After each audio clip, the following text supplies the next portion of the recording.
My name is Rachel Williams. I am a CASA volunteer, which is a court-appointed special advocate.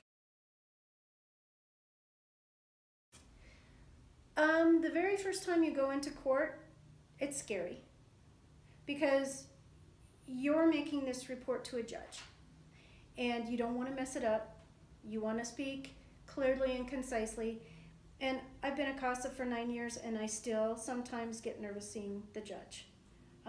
Just depending on what's going on in the kid's life. Sometimes we have to report things that really make us nervous because we're having to tell the judge something that we saw happen and that makes us uncomfortable. But once you get to know the system, once you get to know the people involved in the system, it's all about that child. And you have to remember that if you go into the courtroom thinking it's all about this kid and I have to speak for this child because this child A is too young to go to court, or if they do show up at court, they're scared too.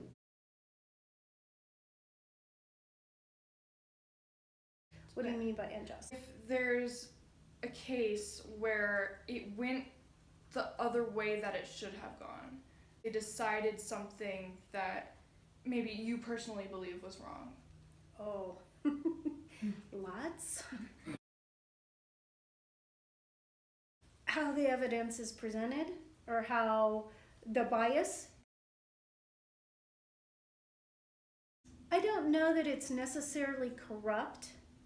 I think it depends on which part of the justice system. I think it's broken in that not enough people are being served in the capacity they need to be served. And since I work with children, especially in Adams County, we have about 1,000 children in the system, and we have only about 350 CASAs to serve those children. That's a hard question. That's a very hard question. I think just by the best way it can be solved is by working together as teams.